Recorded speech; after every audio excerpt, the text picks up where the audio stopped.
Hello guys, तो आज का टॉपिक ऑफ डिस्कशन है हमारा NTSC national talent search exam. Complete detail में आप लोगों के सामने लेके आया हूँ इस चीज़ की, लेकिन उससे पहले अपनी छोटी सी बात करते हैं। आपको सबको मालूम है कि 12th जैसे आप पास करते हो आपको कोई ना कोई कॉम्पिटिशन एग्जाम आपको देना ही देना पड़ता है, चाहे आप किसी भी स्ट्रीम से हो, चाहे आप ह्यूमैनिटीज से हो, चाहे आपने पीसीएम ले रखा, चाहे आपने पीसीबी ले रखा, चाहे आपने कॉमर्स ले रखा हो, देना पड़ेगा। अदरवाइज उसके बिना तो कॉलेज में एडमिशन भी नहीं होता है, ठीक है। लेकिन क्या आपको मालूम है कि उससे पहले, क्योंकि वो जो कंपटीशन होने वाला नेशनल लेवल पे कंपटीशन होंगे, क्या उससे पहले आपके पास में कोई प्लेटफॉर्म है जहां पर आप नेशनल लेवल के बच्चों के साथ में कॉम्पीट कर सको, उस लेवल की तैयारी कर सको? तो उसका प्लेटफॉर्म आपको एनसीईआरटी ही प्रोवाइड करा रहा है।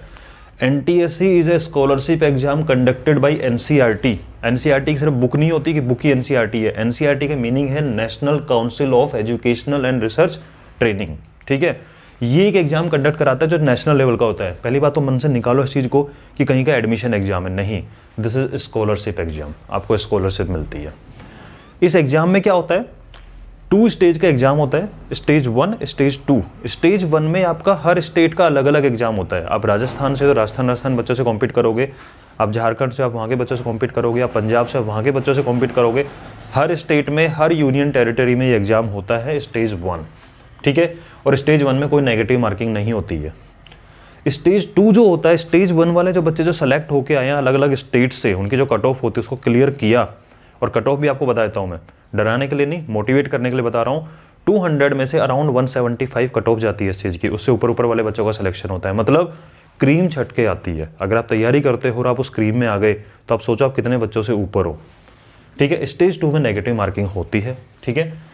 एग्जाम का पैटर्न क्या होता है? पहली चीज़ कि एग्जाम आपका होगा सिर्फ 10th क्लास में जाओगे, आपको ज़िंदगी में सिर्फ एक बार चांस मिलता है। तो चांस लेने में कोई फीस भी ज़्यादा नहीं होती। इसका एडमिशन जो लेते हो ना, इसका फॉर्म फिल करोगे, उसकी फीस भी कुछ ज़्यादा नहीं होती है, काफ़ी कम होती है, ठीक है। अराउंड नवंबर दिसंबर में होगा, मतलब आपके जब प्री बोर्ड होने वाले होंगे 10th के, तब तक एग्जाम होगा, यानी कि आपका 10th का सिलेबस ऑलमोस्ट हो चुका होगा, ठीक है। इसके 2 पार्ट्स होते हैं एग्जाम पैटर्न में। एक होता है MAT, MAT, mental ability test, जिसको आप रीजनिंग भी बोल सकते हो।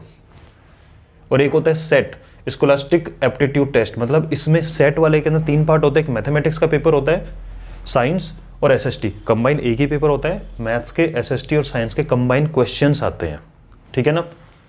टोटल क्वेश्चन कितने होंगे? मैट वाले में भी 100 क्वेश्चन होते हैं, सेट वाले में भी 100 क्वेश्चन होते हैं। टोटल 200 क्वेश्चन होंगे इसमें। 2 आवर का टाइम आपको मैट करने को मिलेगा, 2 आवर का टाइम आपको सेट करने को मिलेगा। एक दिन में पेपर दोनों हो जाएंगे ये वाले। सिलेबस की बात करें, सिलेबस 9th और 10th दोनों का सिलेबस आता है। 9th का भी इंपॉर्टेंट है, ठीक है ना। ऐसा नहीं कि 9th को मिस कर दिया 10th में पढ़ रहे हो, 9th का सिलेबस इंपॉर्टेंट है। टोटल सीट पूरे इंडिया में कितनी है? 2000 बच्चों का सिलेक्शन होता है इसके अंदर, जिनको स्कॉलरशिप मिलती है। इसके बेनिफिट्स क्या क्या हैं? पहले एजुकेशनल बेनिफिट बताऊंगा, फाइनेंशियल बाद में बताऊंगा। एजुकेशनल बेनिफिट ये है, आप खुद सोचो कि अगर आप इसकी तैयारी कर रहे हो, मैं ये नहीं बोल रहा हूँ कि सिलेक्शन होना इंपॉर्टेंट है, मतलब कि 2000 बच्चों का सिलेक्शन होगा, लेकिन जिनका नहीं होगा, क्योंकि देते लाखों बच्चे हैं, जिनका नहीं होता सिलेक्शन, उनको क्या नुकसान हुआ एग्जाम देने से? नहीं, उनको फ़ायदा हुआ। उन्होंने 2 साल इस एग्जाम के नाम पे जम के तैयारी करी। उनका मेंटल लेवल अब ये है कि वो आगे आने वाले 12th के बाद जो भी एग्जाम आने वाला हो कंपटीशन का, उसके लिए वो प्रिपेयर है पहले से, उनको मालूम है कैसे तैयारी करनी है, ठीक है ना। एक हैबिट बन चुकी है उनकी तैयारी करने की, नॉलेज ऑलरेडी उनका अप है करने के लिए, ठीक है। तो एक बेनिफिट आपको ये मिलेगा। दूसरा बेनिफिट, अगर आपने क्लियर कर लिया तो क्या क्या बेनिफिट है, और नहीं हो पाए तो क्या क्या बेनिफिट है, दोनों चीज़ बताऊंगा। क्लियर आपने कर लिया तो अगर आप अब्रॉड में स्टडी करना चाहते हो, वहाँ पे आपको प्रेफरेंस मिलेगा कि आपने एनटीएससी क्लियर किया है।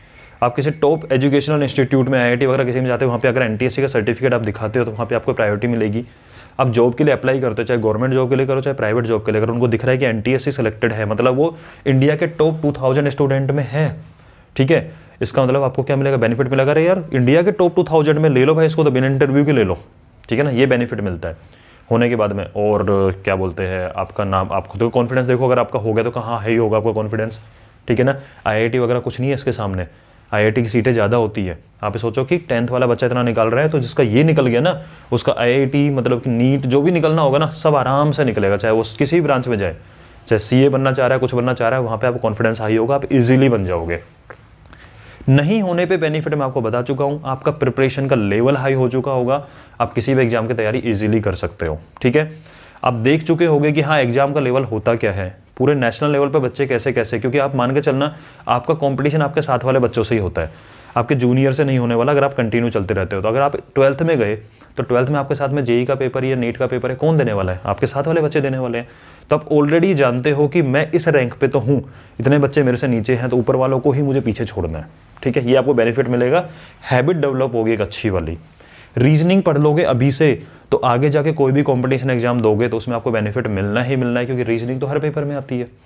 ठीक है ना, एप्टीट्यूड हर पेपर के अंदर आता है, तो ये आपको बेनिफिट मिलेगा। फाइनेंशियल बेनिफिट क्या मिलने वाला है कि आपको स्कॉलरशिप मिलेगी 11th और 12th के अंदर आप पढ़ोगे तब तो आपको मिलेगा per month 1250 rupees per month आपको स्कॉलरशिप मिलेगी।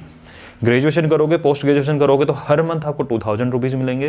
और अगर आप पीएचडी करते हो तो उनके अकॉर्डिंग काफ़ी अच्छी स्कॉलरशिप है पीएचडी की, उसके अकॉर्डिंग आपको स्कॉलरशिप मिलेगी 30,000 तक मिलती है, 35,000। मेन बात प्रिपरेशन कैसे करें, तो बेटा मैं आपको पहले दिन से बोल रहा हूँ ये वाली चीज़ कि प्रॉपर नोट्स बनाओ किसी भी चीज़ को।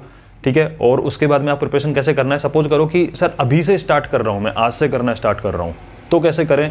आप ये मान के चलो कि आप अप्रैल में जाकर अप्रैल मई से आप 10th की प्रिपरेशन स्टार्ट करना, तो अभी आपके पास में दिसंबर से लेकर अप्रैल तक का टाइम, आप 9th को घोट लो अच्छे से। ठीक है, बुक को मैं मैथ्स का एक एग्जाम्पल बताता हूँ, मैथ्स आपको कैसे पढ़ना चाहिए। आपने बुक ली, आपने एक एक क्वेश्चन को सोल्व करते जा रहे हो विद एग्जाम्पल, और थ्योरी भी पढ़ा करो, कभी इंटरेस्ट लेके, जैसे एसएसटी थ्योरी पढ़ते हैं, जैसे मैथ की थ्योरी भी पढ़ो, क्या क्या है, कुछ इंपॉर्टेंट लगता है अंडरलाइन कर लो, कुछ इंपॉर्टेंट है अंडरलाइन कर लो। ऐसे आपने करते जा रहे हो, चैप्टर 1 पे आए आप, आपने अपने अकॉर्डिंग इंपॉर्टेंट चीज़ें अंडरलाइन करी, आपने एक्सरसाइज सारे क्वेश्चन कर लिए, अपने एग्जाम्पल सारे कर लिए, आपका कंसेप्ट क्लियर है और चैप्टर का फ्लो चार्ट माइंड में चलना चाहिए। अच्छा, इस चैप्टर में ये चीज़ें हैं, एक बार किया, एक बार करते टाइम अगर आपको किसी क्वेश्चन में डिफिकल्टी आती है, यार भले ही सिली मिस्टेक से आपका गलत हुआ वो, उस क्वेश्चन को बुक में मार्किंग कर लो, चाहे डॉट ही लगा लो हल्का सा, चाहे कि पेंसिल से टिक लगा लो, यार ये वो क्वेश्चन है जिनमें मुझे प्रॉब्लम आई। तो हो सकता है कि आपको फर्स्ट टाइम में टोटल मिला के जितने भी क्वेश्चन थे 50% क्वेश्चन में आपको थोड़ी प्रॉब्लम आई, या फिर कोई क्वेश्चन आपको देख के अच्छा लगा, नहीं यार क्वेश्चन का लेवल अच्छा है, अच्छी चीज़ है, ये क्वेश्चन मुझे दोबारा करना चाहिए। ऐसे करते करते आपने पूरी बुक को एक बार पढ़ा कंप्लीट, तो आपको 50% क्वेश्चन रेडी हैं जो आपको लगता है कि आपको दोबारा करने चाहिए। फिर जब नेक्स्ट टाइम आप रिवीजन करोगे ना, फिर वापस से वो थ्योरी वाली अंडरलाइन जो आपने की थी सिर्फ उनको पढ़ना, सिर्फ एग्जाम्पल करना, और एक्सरसाइज में सिर्फ टिक वाले क्वेश्चन करना, जिन पे टिक नहीं लगा उनको मत करो, कोई प्रॉब्लम नहीं है। और ऐसे करते करते आप देखोगे कि आप 50% क्वेश्चन जो आपके थे उनमें से आपको सिर्फ 20% क्वेश्चन ऐसे लगेंगे जिनमें आपको लगता है कि मुझे दोबारा नीड है, मैंने मिस्टेक की है, क्योंकि वो 50% में आपके पास में काफ़ी क्वेश्चन ऐसे होंगे जिनका कि आप इजीली एक बार में कर दोगे। अब आपके पास 20% सिलेबस बचा हुआ है जिसको आपको एग्जाम से पहले रिवाइज करना होता है। अगर आप ध्यान दो तो एग्जाम के बीच में ज़्यादा गैप नहीं होता, तो उस पूरे थोड़े से गैप के अंदर आप पूरी बुक रिवाइज नहीं कर सकते। तो इंपॉर्टेंट क्वेश्चन रिवाइज करने होते हैं। इंपॉर्टेंट क्वेश्चन होते क्या हैं? अलग अलग बच्चे के लिए अलग अलग क्वेश्चन इंपॉर्टेंट होते हैं। आपके लिए वो क्वेश्चन इंपॉर्टेंट नहीं जो एग्जाम में बार बार आ रहा है, आपके लिए क्वेश्चन वो इंपॉर्टेंट है जो क्वेश्चन आपने प्रॉब्लम की थी। ठीक है ना, ऐसे करते आपस में हर सब्जेक्ट का, और मेन सब्जेक्ट अपने कौन से आने वाले, मैथ्स, साइंस और एसएसटी और हिंदी इंग्लिश, तो आप वैसे ही पढ़ते रहते हो, पढ़ लेना उनको। तो इन तीनों में आपने अंडरलाइन कर करके और अपने इंपॉर्टेंट क्वेश्चन मतलब आपके अकॉर्डिंग जिनमें आपको प्रॉब्लम आती है आपने निकाल 20% निकाले हैं, वो क्वेश्चन आपने रेडी कर लिए अपने अप्रैल तक। ठीक है ना, आप 9th को इस तरह से पढ़ना चालू करो। सिर्फ इस एग्जाम के लिए मत पढ़ो कि मुझे 9th का एग्जाम देना है स्कूल का, वो तो आराम से हो जाता है। ठीक है, अब आप 10th में आगे 10th में भी पूरा डिटेल में ऐसे करते करते आप चलोगे आराम से, और जब एग्जाम आने वाले होंगे और पूरा फोकस लगा दो कि आप तो ये मानो कि मेरा एग्जाम ही नवंबर में होने वाला है। ठीक है, तो ऐसे आपको डिटेल में पढ़ना है, सिलेबस को रिड्यूस करते चलना है आपके अकॉर्डिंग। मैं आपको पहले दिन से बोल चुका हूँ ये वाली चीज़ कि बेटा मैं अपने चैनल के ऊपर कंप्लीट चीज़ कराने वाला हूँ, एक एक कंसेप्ट डिटेल में कराऊंगा, और आपको डेज भी बता दी, इतने डेज में आपका सिलेबस पूरा हो जाएगा। मैथ्स करा दूंगा पूरा, स्टेज 2 में भी दोनों एग्जाम होंगे, तो आप खुद सोच सकते हो कि 100 क्वेश्चन 200 मार्क्स का ओनली मैथ है यानी रीजनिंग है, और 200 मार्क्स में मैथ्स, साइंस, एसएसटी, ये 3 चीज़ आ रही है। तो ये वाला पार्ट कितना इंपॉर्टेंट होगा, तो ये वाला पार्ट भी मैं चैनल पे स्टार्ट कर दूंगा।